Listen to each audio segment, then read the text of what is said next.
Hello నమస్తే నేను Ashok welcome to ప్రజా చైతన్యం ఏపీ తాజా రాజకీయాల గురించి మాట్లాడడానికి ప్రస్తుతం మనతో కేఎస్ ప్రసాద్ గారు ఉన్నారు. ప్రసాద్ గారితో మాట్లాడదాం. ప్రసాద్ గారు నమస్తే. నమస్తే అండి.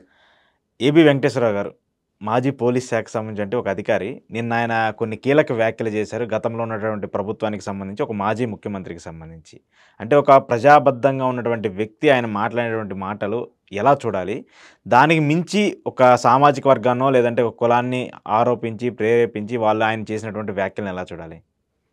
అలా గాంధీ గారి సిద్ధాంతం ప్రకారం 3 కోతులు ఉంటాయి చూడండి. చెడు వెనక్కు, చెడు కనకు, చెడు మాట్లాడకని. అందులో కోతి బొమ్మ తీసుకొచ్చి చెవులు మూయించండి ఫస్ట్. ఎందుకంటే ఇప్పుడు ఈ ప్రభుత్వాన్ని తీసుకుందాం, మన గత ప్రభుత్వాలన్నీ పక్క తిద్దాం కాసేపు. ఈ ప్రభుత్వం వీళ్ళు కోరి తెచ్చుకున్న దగ్గర గౌరవ డీజీపీ గారు ద్వారకా తిరుమలరావు గారు వీళ్ళకి సంబంధించిన క్యాస్ట్ల ఇప్పుడు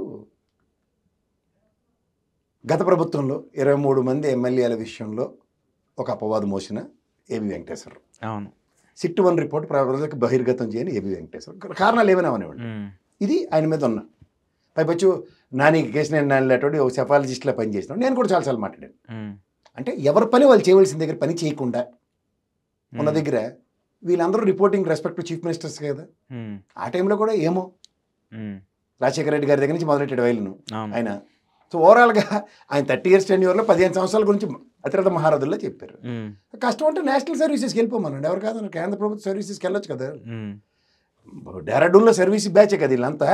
ఏం బాబు నువ్వు సోదరు కాబట్టి అల్లాలకి రామారావు గారిని 1983లో పార్టీ పెడతారు, అప్పటి నుంచి ఆయనకే మీరు దాసోహానాలు ఇలాంటి రూల్స్ ఏమైనా చెప్తారా డెహ్రాడూన్లో? అయితే రెడ్డి సామాజిక వర్గం రాజశేఖర రెడ్డి గారు గౌరవ ముఖ్యమంత్రి అవుతారు రాబోయే రోజుల్లో, మీరందరూ ఇటుపక్కేలైనా అవ్వాలి, ఇలాంటి రూల్స్ ఏమైనా చెప్తారంటే చెప్పండి, మాకే అభ్యంతరలే. నాకు తెలియక అడుగుతా, ఒక ఐఏఎస్లు ఐపీఎస్ బ్యూరోక్రాట్ స్థాయిలో ఉన్నవాళ్ళు ఏ ప్రాతిపదిక మీద కులాల గురించి మాట్లాడుతున్నారు? వీళ్ళకి బాగా అలవాటు అయిపోయిందండి. ఏంటంటే వీళ్ళు మన జయప్రకాష్ నారాయణ, ఏవిఆర్ కృష్ణారావు ఇలాంటి వాళ్ళు అందరినీ మీరు ఒకసారి గమనించుకోగలిగితే రిటైర్ అయిపోయిన వెంటనే ప్రవచనాలు స్టార్ట్ చేసేస్తారు. అప్పుడే వీళ్ళకి కులం మతం రాజకీయాలకు సంబంధించినవే, వీళ్ళందరూ అచ్చని పచ్చపూసల్లో ఉంటేట ఈ రాజకీయాలన్నీ భ్రష్టు పెట్టించిన వీళ్ళు అన్న కోణంలో మాట్లాడడం స్టార్ట్ చేస్తారు. ఇది ఎంతవరకు సమంజసం అన్నది ప్రజలు గ్రహించాలి. మీకు అర్థమైందా? ఎస్, ఇప్పుడు ఆయన మీద సమ్ డిసిప్లినరీ యాక్షన్స్ ఒక గవర్నమెంట్ తీసుకుంది, ఇంకో గవర్నమెంట్ తీసుకోలేదు. ఇవన్నీ అంతర్గత విషయాలు. ఇది ప్రజాస్వామ్యంలో క్యాస్ట్ల పరంగా చర్చనీయాంశాలు చేయడం ఎంతవరకు సమంజసం? ఇప్పుడు ఇదే డీజీపీ గారు ఉదాహరణకి ఓ చౌదరి సామాజిక వర్గం నుంచి ఎవరు అనుకుందాం, మరి అది కూడా ఆ సామాజిక వర్గం ఉమేష్ చంద్ర గారు ఏమి ఆ సామాజిక వర్గ పరిరక్షణ ప్రకారం ఆయన మరణాన్ని ఎవరైనా ఆపగలిగారు? అవన్నీ త్యాగాలు, ఒక లెగసీని కంటిన్యూ చేస్తూ ఉంటుంది. ఎవరి స్థాయిలు వాళ్ళు ఖచ్చితంగా ఉన్నాయి. ఇప్పుడు ఆయన స్థాయికి తగ్గ అవన్నీ తీసుకొచ్చే కార్యక్రమాల్లో రిటైర్డ్ ఒక ఐజీ స్థాయి కలిగిన రిటైర్డ్ పర్సన్ ఆయన ఇవాళ ఒక స్టేజ్లో ఉన్న మనిషి చిన్న చిన్న కులాలు వీటి మీద మాట్లాడుతూ, ఎందుకంటే భారత రాజ్యాంగం ప్రకారం ఒక సముచిత స్థానాలు ఇచ్చిన వ్యక్తులు వాళ్ళు. అవును, రిటైర్డ్ ఐజీ గారు అని అంటారు తప్ప ఆయన్ని, అయితే అడిషనల్ డీజీపీ గారు ఒక క్యాడర్ స్థాయి ఆయనకి ఇచ్చింది తప్ప పలానా చౌదరి ఎడిషనల్ డీజీపీ లేకపోతే పలానా చౌదరి ఎడిషనల్ ఐజీ గారు ఇలాంటివన్నీ ఎవరైనా మాట్లాడారా? ఆ భాష కూడా వాడు వీడు వాడు అలా చేశాడు, నా కొడుకు ఇలా చేశాడు, కొంత భాష కూడా అభ్యంతరకరంగానే ఉంటుంది కదా. అది వాళ్ళ విజ్ఞతకే వదిలేయాలండి. ఇప్పుడు నాకు మీరు మైక్ పెట్టారు, కెమెరా పెట్టారు కదా అని చెప్పి నేను ఏది పడితే అది మాట్లాడుతుంటే, ఇప్పుడు ఈ మధ్య మీడియాలో కూడా మీకు తెలియదు కాదు, పేరుకి ముందు గౌరవం శ్రీ ఇవన్నీ పెట్టకుండా సింగులరే మాట్లాడుతున్నారు. అవును, ఎవరైనా జర్నలిజంలో భాషకి ఇది ఉంటుంది అది. బట్ ఇన్ ప్రజెంట్ మాట్లాడుతున్నప్పుడు ఏంటంటే ఆ పని మనం చేస్తామా అన్నది చాలా చాలా చాలా ఆలోచించవలసిన విషయం. సో దాన్ని కన్సిడర్ చేయాల్సిన అవసరం లేదు. నేనైతే పట్టించుకోను. ఇప్పుడు పిక్నిక్లో ప్రవచనాలు లాగా ఇప్పుడు కుల సంఘాలకు సంబంధించిన పిక్నిక్లో వచ్చినప్పుడు ప్రవచనాలు మాడుతుంటుంటే ఆ టైప్లో తీసి ఒక జయప్రకాష్ నారాయణ, ఒక ఐవీఆర్ కృష్ణారావు, ఒక ఎల్వి సుబ్రహ్మణ్యం గారు ఇలాతో పాటు ఇప్పుడు ఏబీ వెంకటేశ్వరరావు గారు కూడా చేర్చి జేడి లక్ష్మీనారాయణ గారు కూడా ఆ స్థాయిలోనే ఉన్నారు కాబట్టి వీళ్ళందరూ టీవీ మాధ్యమాల్లో ఇంకా వాళ్ళ భావావేశాలు ప్రదర్శించడానికి అర్హతలు సంపాదించిన దాంట్లో ప్రైమరీ లీగ్లో క్వాలిఫై అయిపోయారని చెప్పాలి. ఓకే, కొలికిపూడి గారు నిన్న పార్టీ ముందు ఆయన అటెండ్ అయ్యారు, కానీ ఆయన చేసినటువంటి వ్యాఖ్యలకి ఆయనకి ఎక్కడా కూడా తగ్గట్లేదు. నేను చేసిందంటే తప్పే లేదంటే కూడా మాట్లాడుతున్నాను. ఆయన వివరణ ఆయన ఇచ్చారు. ఏంటి ప్రభుత్వంలో ఉన్నటువంటి ఒక ఎమ్మెల్యే ప్రభుత్వం మీద ఉన్నటువంటి సొంత పార్టీ మీదే వ్యతిరేకత చూపించడం ఎలా చూడాలి? రఘురామకృష్ణరాజు గారి రీప్లేస్మెంట్ చూడాలి. అవునా? ఓకే, ఏమవుతుంది వీళ్ళు కాకపోతే వాళ్ళు లాస్ట్కి ఎవడెవడు పిలిచి టికెట్ ఇస్తారంటే ఎష్యూరెన్స్. ఓకే, ఇక్కడ ఏంటంటే కొన్ని స్ట్రాటజీస్ ఉంటాయండి. మీరు don't under estimate and don't undermine Chandrababu Naidu గారు. ఇవేంటంటే ఇసుక మనం ఎప్పుడైనా సరే కలేజే సినిమాయే ఐరబోగుల బ్రహ్మాండం అక్కడ ఎవరు లేరు కదండి అని అలా వీళ్ళతో ఒకళ్ళు లేపి ఇంకోళ్ళు తిట్టే కార్యక్రమం ఉంటుంది. వీళ్ళని అడ్డం పెట్టుకొని అవన్నీ చేస్తున్నారు. ఇప్పుడు రాష్ట్ర వ్యాప్తంగా ఈ పత్తాలు, గోడంబాలు, గోలికాయలు, నెక్స్ట్ ఈ చెత్తాచెదారం ఎక్కువ ఉన్నాయి పత్తాలు. అండ్ మోర్ ఓవర్ ఇసుక దందాలు నడుస్తున్నాయి. డైరెక్ట్ గా అందరిని తిట్టేస్తే చంద్రబాబు గారు అందరి ముందు అబాస్పాలు అయిపోతారు కదా. ఇలాంటివి పెట్టి చూసారా, ఇలాంటివి చేస్తే దానికి is justifying Brahmanandam role. And in politics లో రఘురామకృష్ణరాజు గారి రోల్ని ఈ 5 ఏళ్ళకి మనకి ఇంతో కార్యక్రమం. రఘురామకృష్ణరాజు గారు అయిపోయింది, ఇప్పుడు కొలుకుని ఆ ప్లేస్ లో అడ్వాంటేజ్. చాలా మంది మాట్లాడుతున్నారు కదా సార్, ఇప్పుడు టీడీపీ పార్టీలో డిసిప్లినరీగా ఒక పర్టికులర్ ఒక సెట్ ఆఫ్ ఉంటుంది. కానీ ఇప్పుడు ఉన్నటువంటి ఎమ్మెల్యేలు అందరూ కూడా ఇష్టం వచ్చినట్టు మాట్లాడటం. పార్టీ నిన్న లోకేష్ గారి గురించి మాట్లాడొద్దని ఆదేశాలు ఇచ్చింది, కానీ చంద్రబాబు నాయుడు గారు పక్కన పెట్టుకొని నిన్న టీజీ భరత్ గారు మళ్ళీ సీఎం చేయండి అని చెప్పేసి మాట్లాడుతూ వచ్చారు. దాన్నే పొలిటికల్ ట్రాప్ అంటారండి. ఇప్పుడు మీకు ఎప్పుడైతే ఈ టీటీడీ చైర్మన్ ఎత్తి సవతలు చేసే కార్యక్రమం దగ్గర పరిరక్షణ అండ్ ఇంటర్నల్గా పవన్ కళ్యాణ్ గారు ప్రజాస్వామ్యంలో ప్రజాప్రతినిధిగా ఎన్నుకోబడిన తర్వాత విలువలను పరిరక్షించిన ఉదంతంలో ప్రజలకే జవాబుదారీతనం కదా. మనం పొరపాటు ప్రజలకు చేసాం కాబట్టి ప్రజలకు క్షమాపణ చెప్పడం అని ఆయన స్టేచర్ పెంచుకుందేరా. వీళ్ళు నోరు చేరింది లోకేష్ గారిది, ఇదంతా డ్యామేజే కదా. ఈ డ్యామేజ్ని కంట్రోల్ చేయాలంటే ఏం చేయాలి? ఆల్టర్నేటివ్స్ క్రియేట్ చేయాలి. ఒక పక్క కొలికిపూడి వైబ్రేషన్స్, ఇంకో పక్క లోకేష్ ఒక డిప్యూటీ సీఎం అన్నది. దీనికన్నా ముందు కిరసాల డబ్బాడు ఇచ్చిన ప్రవచనాలు ఏంటి? ఏముంది? ఆ బ్రహ్మానందం వాళ్ళ సినిమాలో పద్మశ్రీ అని పెట్టుకున్నట్టే కదా డిప్యూటీ అనేది. ఏముంటుంది ప్రోటోకాల్? ఇప్పుడు వీళ్ళు దావోస్ వెళ్ళారు, ఆయన చంద్రబాబు గారి సీట్లు ఈయన కూర్చోబెట్టి పరిపాలించమని చెప్పింది ఏమైనా ఉందా? లేదు కదా. ఉండదు కదా. గతంలో 5 డిప్యూటీ సీఎంలు ఉండేవారు. ఏముంది? నిన్న చెప్పుకున్నాం అదే విషయం. It's a tag. డిప్యూటీ అనేది ఒక గౌరవప్రదమైన డీలిట్ కళాప్రపూర్ణ యూనివర్సిటీలు చూడండి చదవపోయిన కొంతమందికి ఇస్తూ ఉంటారు డాక్టరేట్లు. అలాంటిది ఇది కూడా. అంటే రాజకీయంగా ఇది ఒక ట్రైల్ వేసినట్టు అనిపిస్తుంది కదా. వాళ్ళు ట్రైల్ కాదు, ఇది టోటల్ టీటీడీ చైర్మన్ ని పరిరక్షించడానికి లేచిన గేమ్. నెలకోటి ఇస్తారు వాళ్ళు. ఒకసారి తిరుపతి లడ్డు, ఒకసారి విశాఖపట్నం ఏంటి బూట్లు తెరబడిపోయి ఇలాంటివన్నీ మనం చూసాం కదా. నత్వాని వచ్చింది. ఇవన్నీ చూసిన తర్వాత ఈ జనవరి కార్యక్రమం ఏంటంటే లోకేష్ డిప్యూటీ సీఎం. సో అంటే వాళ్ళు చేసినటువంటి తప్పుల్ని సైడ్ ట్రాక్ చేయడానికి ఇలాంటి ఇష్యూస్ ని తీసుకొస్తాం. దాన్ని ఒక ఇష్యూ, పబ్లిక్ బర్నింగ్ ఇష్యూ ఏదైతే ఉంటుందో దాన్ని డైవర్ట్ చేయడానికి ఒక వెంట క్రియేట్ చేస్తారు. దానికి తోడు ఇది వైఎస్ఆర్సీపీ వాళ్ళు కట్టేది కోతి కొబ్బరికాయ దొరికినట్టు పవన్ కళ్యాణ్ అనగానే ఈ చిన్నపిల్లకి గెలికిచ్చినట్టే కాలు కొట్టేసుకుంటూ ఉంటారు. పైపచ్చి వాళ్ళే మాట్లాడుకుంటున్నారు. మీరు జాగ్రత్తగా గమనించండి. వారు బిట్వీన్ తెలుగుదేశం అండ్ జనసేన జరుగుతుంది డైలాగ్ వారు. ఈ మధ్యలో ఈ ఆవేశం ఆపుకోలేక అలాగన్నాడు చూసి మీరు తిట్టే మీకు పోర్షన్ రాదా అని వీళ్ళు ఉచకాయిస్తారు వాళ్ళని. వీళ్ళు ఇంకే ఎంకరేజ్ చేస్తారు. ఏమవుతుంది దానివల్ల? చూసావా మన ట్రాప్లో పడ్డాడని పవన్ కళ్యాణ్ చాలా స్ట్రాటజికల్గా పక్క తీసుకుని తెర తీసి చూస్తుంటాడు. అలా ఆడుకుంటారు, మీరు జాగ్రత్తగా సైడ్ అయిపోండి అని.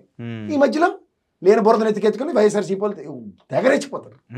వైసీపీ డిఫెండ్ చేస్తుంది కదా ఇప్పుడు మాట్లాడుతున్నారు. అక్కడ యాజ్ ఇఫ్ ఏదో పవన్ కళ్యాణ్ గారు ఉంటుండగా అన్యాయం వీళ్ళేమో 5 డిప్యూటీ సీఎంలు ఇవ్వచ్చు. ఓకే, అదేమైనా గట్టిగా మార్చుగా మేము ఎస్సీలు బీసీలు అందరికీ ఇచ్చాం, మీరు మీకే కన్ఫైన్ అవుతున్నారు. ఇవన్నీ ఒక ఆల్టర్నేటివ్ ఎక్స్క్యూజెస్ వీళ్ళతో మాట్లాడించే కార్యక్రమం అనవసరం డిబేట్. అది 5 కాదు 175 మందికి డిప్యూటీ సీఎంలు ఇచ్చినా కూడా నష్టం లేదు, దాంట్లో ప్రాబ్లం లేదు. అది గవర్నమెంట్ రాజ్యాంగబద్ధంగా ఉన్నటువంటి ప్రోటోకాల్ కాదు కదా. సో ఇదంతా కూడా ఒక ట్రాక్ ఇష్యూ చేయడానికి కూడా సైడ్ ట్రాక్. ముఖ్యంగా టీటీడీ చైర్మన్కి కొబ్బరికాయ నెత్తి మీద కొట్టే దగ్గర ఎవడు కాపాడే దగ్గర వజ్ర కవచాలు గాంధారి కవచం వేసి కాపాడినట్టు పవన్ కళ్యాణ్ గారితోనే మొదలైంది. ఒకసారి చెప్పి పనులు మన అయిపోతుంది చూద్దాం అన్నట్టుగా మొదలై అది సిరిగి గాలివని ఇక్కడ డిప్యూటీ సీఎం దగ్గర ల్యాండ్ అయింది. ఇంకా అయిపోయింది టీటీడీ ఇష్యూ. ఇంకా దాన్ని మర్చిపోయినట్టు అందరూ మర్చిపోయేలాగా. నేను చూడండి ఆయన కేంద్ర ప్రభుత్వం నుంచి వచ్చిన వాళ్ళని ఆపగలిగారు. Is the best lobbying. అవును, కేంద్రం ఎప్పుడు కూడా టీటీడీ లాంటి ఇష్యూ మీద వాళ్ళు ఇన్వాల్వ్ అవ్వలేదు. వాళ్ళు మూర్తి చెప్పాడు కదా, చాలా దినాలు యాద ఉంటాయండి. ఫస్ట్ టైం ప్రాణాలు పోయి, రెండోది కేంద్ర ప్రభుత్వం నుంచి కూడా ఇన్వాల్వ్మెంట్ ఉంటే మనోడిని తీసేసే పరిస్థితి కూడా లేదు. తీసేసిన తహసీల్దార్ చేసే దగ్గర తీసేసి తహసీల్దార్కి ప్రమోషన్ ఇచ్చి కూర్చోబెడతారు. ఎత్తేసారంటే మొత్తం బోర్డు లేచిపోద్ది, పెద్ద తలకనే పోద్ది. చైర్మన్ పోతే ఇంక మిగతా వాళ్ళందరూ కూడా లేచిపోయినట్టే. ఎందుకు అంత యాక్షన్ తీసుకోలేకపోతున్నారు అంటే అంటే ఆ మనిషి యొక్క పవర్ ను తెలిసా లేదంటే కావాలని చెప్పేసి? ఏం పవర్ సార్, ఏం పవర్ అది? ఇప్పుడు ఇంకో ఏం పవర్ ఉంటుంది నాకు తెలిసి మీడియా వాళ్ళకి లేదో చిన్న కాంటాక్ట్లు ఇవన్నీ నేను చూసా. లేకపోతే వీళ్ళు రాత్రి ఎంత పెద్దవాళ్ళు ఎక్కడైపోతారు. ఎన్నో పేపర్ వాళ్ళకి లింకులు కొట్టుకున్న ఎవరో మాకు దాసనారాయణ గారి పేపర్ తెలుసు, వారితో ఇంకా ఎప్పటికైనా కొండలు లింకులు కొడుతుంటే అందరూ చూస్తున్నాం కదా. వీళ్ళు ముగ్గురు తీసి మార్కాన్ని ఎలా అవుతారు? అది ఎలా ప్రసన్న విద్యలు, ప్రసన్నం చేసుకునే విద్యలకి గోకర్ణ విద్యలు అంటారు, గజకర్ణ గోకర్ణ విద్యలు, ఇవన్నీ వీళ్ళు చేస్తున్నారు. సాధారణంగా పార్టీలు కూడా ఇలాంటి వాళ్ళకి ఏవో చిన్న శతక యాడ్లు ఇచ్చుకొని లైవ్ టెలికాస్ట్ ఇచ్చుకొని బతకండాన్ని పంపిస్తారు. కానీ వీళ్ళతో రాజకీయాలు చేయించే పరిస్థితి ఎప్పుడైతే వచ్చిందో ఇది ఇద్దరికి మూల కారణాలు. ఇప్పుడు టీటీడీలో ఇంతమంది ఉన్నారు, బీజేపీకి సంబంధించిన వాళ్ళు ఉన్నారు, జనసేనకు సంబంధించిన వాళ్ళు ఉన్నారు. ఒక్కళ్ళని కూడా ఎందుకు యాక్షన్ ఆ పోలీసుల మీద తీసుకున్నారు? ఎందుకు తీసుకోవాలి? ఆన్లైన్ తీసుకోవాలి. అన్ని సొంత పెత్తలు మీకు అన్ని all roads leads to Rome అన్నట్టు అవన్నీ టీటీడీ చైర్మన్ పక్క చూపిస్తున్నాయి. ఈ సొంత పెత్తనం, సొంత నిర్ణయం, ఈ దరిద్రానికి కారణం ఇదే. యాక్షన్ ఎవరు తీసుకోవాలి? గౌరవ ముఖ్యమంత్రి గారు తీసుకోవాలి, లేదా సింగిల్ జడ్జిని అపాయింట్ చేస్తే ఆయన తీసుకోవాలి, లేదా కేంద్రం నుంచి వచ్చేతో ఎంక్వైరీ చేస్తే తేల్చేసి వెళ్ళిపోయింది మనోడు చేసిన దౌర్భాగ్య పనికి ఈ ముప్పు అంతా అని. చాలా దినాలు యాద ఉంచుకునే పని చేసాడు మావాడు, మెచ్చి మేకతో వేస్తారా లేకపోతే పూర్ణ పంపించి ఆరతిచ్చి పంపిస్తారని రెండు చెప్పుంది. ఏమైంది? వాస్తవానికి అయితే ఆయన తీసేయాలి, కానీ తీసేసే పరిస్థితి అయితే లేదా. ఫస్ట్ చంద్రబాబు నాయుడు గారు వెళ్ళమట్టి తిరుమలలో ఈవోని చైర్మన్ సస్పెండ్ చేసి మాడాలి. చేయలేదు కదా, చేయలేదు కూడా. వాళ్ళిద్దరి మధ్య అక్కడక్కడ వాళ్ళిద్దరి మధ్య అలా ఇటు నుంచి లాబింగ్ జరిగిన తర్వాత అటు నుంచి లాబింగ్ మొదలై ఓవరాల్ గా అది పాసిఫికేషన్ నడుస్తుంది. ఈ మధ్యలో అట్లాంటి పంటలాగా లోకేష్ గారు ఉప ముఖ్యమంత్రి చేర్చారు. బీజేపీ ఏం చేస్తుంది సార్ ఏపీలో అసలు? Third umpire. ఓకే. అక్కడ ఏం జరిగినా ఇప్పుడు మీరు ఎందుకు అందాక మీరు ఎందుకు గారపడతారు? పండగలను పాసాడని శబ్ద ఇది ఉంటుంది తెలుసు కదా. ముందు రోజు తొక్కిస్ట్రాట్ అయిపోతే గౌరవ ప్రధానమంత్రి గారు, హోంమంత్రి గారు అందరూ ప్రదర్శించారు సంఘీభావాలు. అయ్యో పాపం అని. ఈవిడ 1:46 తేరుకుంది అయ్యో పాపం అని ఏపీలో. అంటే మీరు బీజేపీ వాళ్ళ గురించి ఎంత తక్కువ మాడితే అంత బెటర్. అంటే వీళ్ళిద్దరు కూడా అక్కడే కదా పొత్తులో ఉంది, వాళ్ళే కదా. చూడండి సినిమా యాక్టర్ అట, ఎక్కడో అనంతపురంలో తాడిపత్రిలో జరిగిందని ఈవిడ ఎగేసుకుని మాట్లాడితే ఎవరు బీజేపీ నుంచి ప్రతిస్పందన లేదు. నేను వెళ్ళి ఫిలిం ఛాంబర్లో కంప్లైంట్ అట. ఆమెకి ఇంతవరకు సపోర్టే రాలేదు. ఫిలిం ఛాంబర్ వీళ్ళకే దిక్కుదేమో లేదు. ఈడ్చి కొడితే ఎడకెళ్తారు కూడా వాళ్ళకే తెలియదు అసలు. వీళ్ళు ఫిలిం ఛాంబర్ వాళ్ళు ప్రొటెక్షన్కి వచ్చి వాళ్ళు తాడిపత్రిలో జేసీ ప్రభాకర్ రెడ్డి గారు వెళ్ళమని ఉండండి, ఒక సంఘీభావాలు ప్రకటించుకుని ఒక డెలిగేషన్ తీసుకెళ్ళమంటే తర్వాత తెలుస్తుంది ఏటో వద్దు అక్కడ. డెలిగేషన్స్ కాదు సార్, ఇప్పుడు ఇంత పెద్ద యుద్ధాలు జరుగుతుంటాయి. మీరు బీజేపీ అంటే చెప్తున్నాను, బీజేపీ పనుల మీద ఎత్తికెత్తుకుని అనవసరమైనవి ఒక్కటి పనికి వచ్చింది. భాను ప్రకాష్ రెడ్డి అక్కడ ఉంటాడు కదా తెల్లారి, ఏ ప్రభుత్వంతో అక్కడ జింగి చిక్కమే. ఎవరు ఫోటోల్లో రానే ఉంటాడు. ఎయిర్పోర్ట్ నుంచి ఎత్తుకొచ్చాడు పెద్ద ప్రోటోకాల్ మించిన వాళ్ళు లేడు ఆయన. ఉన్నాడు కదా టీటీడీ మెంబర్. ఏమి మాట్లాడమనండి. దాంట్లో కూడా 2 వర్గాలు అయిపోయినాయి, బిఆర్ నాయుడు వర్గం ఒకటి, ఈఓ వర్గం ఒకటి. వాళ్ళిద్దరి మధ్య మళ్ళీ క్లాషెస్ ఏది వస్తేనా కూడా వీళ్ళిద్దరు. అసలు ఈ వర్గాలు చెత్త వాడికి ఈఓ వెళ్ళిన కాడి నుంచి దైద్రం మొదలైంది కొత్తడు. అసలు సుప్రీంకోర్టు తీర్పు ఇంప్లిమెంట్ చేస్తే ఎప్పుడైనా ఇద్దరు పంతులు కొట్టుకుంటేనే ఈవో వెళ్ళి తీర్చుకుని రావాలి. ఆడ ఉండడం ఏమవసరం ఈవో. సుప్రీంకోర్టు వెరిడిక్ట్ ఉంది, ఎందుకు ఉంటున్నాడు అక్కడ?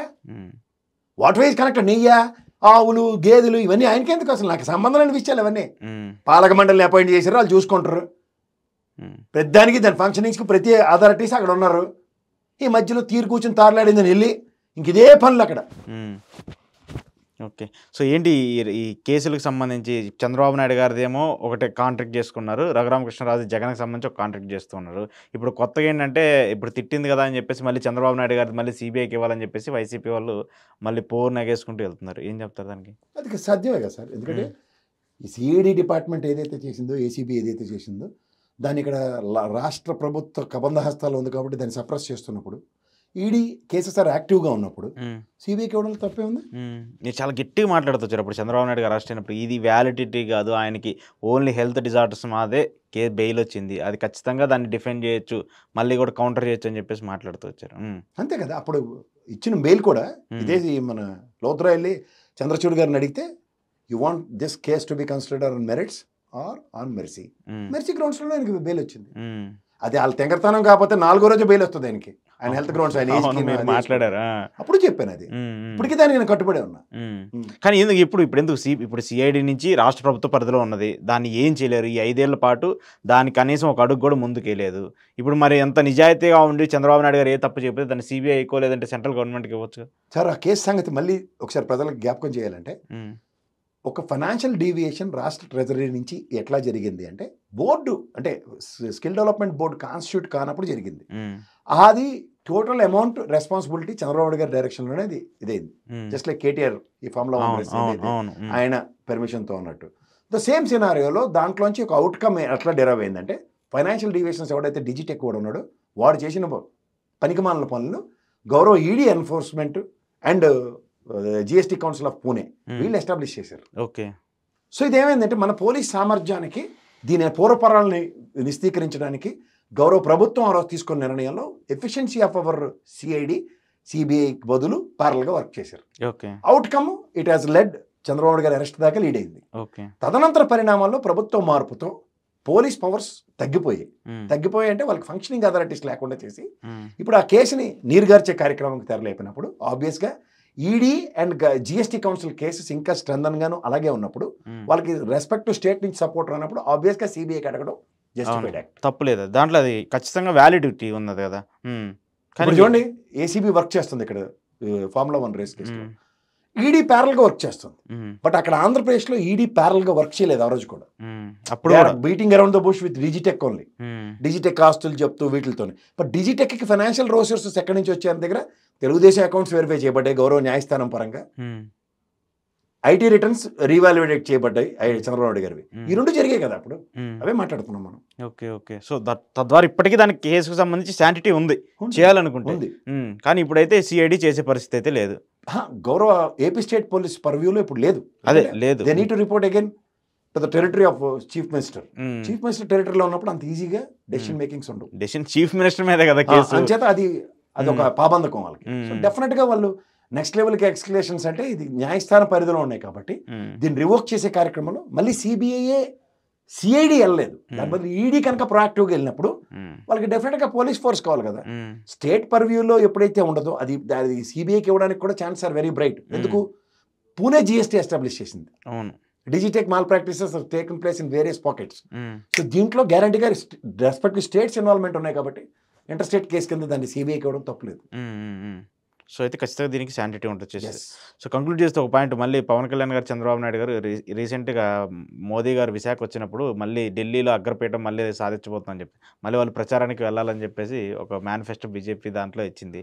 సో ఏం చెప్తారు, అక్కడికి వెళ్ళి కూడా మహారాష్ట్ర లాంటి ఇంప్లిమెంటేషన్స్ని అక్కడ వర్కౌట్ చేస్తుందా, లేదంటే ఇది కూడా ఈవీఎంలు గోల్మాల్ అని చెప్పేసి గందరగోళం కింద అయిపోద్దా? మహారాష్ట్రలో మీరు అమరావతి పరిసర ప్రాంతాల్లో 4-5 పాకెట్స్లో ఓట్స్ డిఫరెన్స్ ఇవన్నీ సుప్రీంకోర్టు కూడా మళ్ళీ వాటి మీద మొట్టిగా వేసింది. అవును, మొన్న మాట్లాడింది కదా మొన్న ఈసీకి. వాళ్ళు ఇలా దులుపుకొని మనకి ఇక్కడ ఫస్ట్ మీకు గుర్తుంచుకోండి, రజత్ కుమార్ ఎప్పుడైతే 25,70,000 ఓట్లు ఎత్తేసినప్పుడే సారీ అని తేల్చి అవతలు వేసేసినప్పుడే మనందరం వెర్రి వేదవలో గ్రహించగలిగాలి. ఎలక్షన్ కమిషన్ విషయంలో వాళ్ళు ఆడింది ఆట పాడింది పాట. అటానమస్ బాడీ స్వతంత్ర ప్రతిపత్తితో వాళ్ళ నిర్ణయాలను కానీ వాళ్ళు చేస్తున్న పనులు కానీ ఎవరూ మనకి రెస్క్యూకి రావట్లేదు, ఇంక్లూడింగ్ గవర్నమెంట్. సో అంచేత మనం ఏం చేసినా అరణ్యరోధనే. అసలు సీసీటీవీ ఫుటేజ్ రిమూవ్ చేయడం ఏంటండి? అరే సార్ అవి దాని ఏమంటారు వాటినే డిస్ట్రాయ్ చేశారు కదా సార్. ఫామ్ 20 ఏం చేయగలిగాం అందరం చెప్పండి. మీరు నేను డిబేట్లో గంటలు మాడుకొని 4-5 ఉత్సాహపరచడానికి తప్ప దమిడికి పనికిరాలే. వ్యవస్థ అలా ఉందండి, మనం ఏం చేస్తాం? వ్యవస్థని utilisation, best utilisation and misappropriation and misutilisation అని ఉంటాయి. మిస్అప్రాపరేట్ చేస్తూ మిస్యూటిలైజ్ చేస్తే మనం ఏం చేస్తాం? శాసన్ గారు లాంటి గొప్ప వ్యక్తితో బెస్ట్ యూటిలైజేషన్ చూసాం. ఈవీఎంలు ఇంక ఇలానే కంటిన్యూ అయ్యేలా ఉన్నాయి, ఆ బ్యాలెట్ వచ్చే పరిస్థితి కూడా లేదు. ఏమో సార్, ఇది ప్రజాస్వామ్యం సార్. ప్రజల్లో విప్లవం ఎలా ఉంటుందో మీరు ఊహించలేరు. ఇవాళ మీరు కూర్చుని రాత్రి తెలంగాణ ఉద్యమం టైం మర్చిపోయారా మీరు? ఉంది కదా డెఫినెట్గా, అది అంత తీవ్ర స్థాయికి వెళ్తుందని. అప్పుడు దాకా రాజశేఖర రెడ్డి గారు ఉన్నారు, అయిపోయింది, చంద్రబాబు గారు ఉన్నారు, ఏమవుదు అనుకున్న వాళ్ళకి సినిమా కనబడింది ఒక్కొక్కరికి. లాస్ట్ బాల్ 6 కోటి అతను కిరణ్ కుమార్ ఎడిట్ చేసాడు, డక్కోటే ఇంట్లో కూర్చున్నాడు. ఆయన మళ్ళీ ఇప్పుడు రివర్స్ లో మాట్లాడుతూ ఉన్నాడు. అందరూ అలాగే మాట్లాడతారు. ఏరు దాటిన తర్వాత అందరూ బోడి మళ్ళీ వాళ్ళే రాజకీయ నాయకులు. మీరు వాళ్ళు కన్సిస్టెంట్ గా మాట్లాడతారన్న భ్రమంలో మీరుంటే నేనేం చేస్తా? వాళ్ళు ఎప్పుడు అలా కన్సిస్టెన్సీ మెయింటైన్ చేయరు. వాళ్ళ కన్సిస్టెన్సీ వాళ్ళ పదవి కోసమే మెయింటైన్ చేసుకుంటారు. అది ప్రజల కోసం అని మనం భ్రమించేలా బిహేవ్ చేస్తారు. అది వాళ్ళ గొప్ప టాక్టిక్స్. ఇది ఎప్పుడైతే తెలుసుకోగలుగుతారో ప్రజాస్వామ్యంలో ప్రజలు, వాళ్ళు ఎప్పుడు బలిపోసులు కారు. అలా తెలుసుకున్నంతకాలం జీవితాల తరబడి 100 ఏళ్ళు 75 సంవత్సరాలు స్వతంత్రం అయిపోయింది, 100 ఏళ్ళు స్వతంత్రం అయినా మనం బానిసలుగానే ఉంటాం. ప్రస్తుతం అదే జరుగుతుంది, చాలా రాజకీయ పార్టీల నేతృత్వంలో అలానే జరుగుతుంది. Thank you sir, thank you very much. ఇది ప్రసాద్ గారితో స్పెషల్ ఇంటర్వ్యూ. చూస్తూనే ఉండండి ప్రజా చైతన్యం.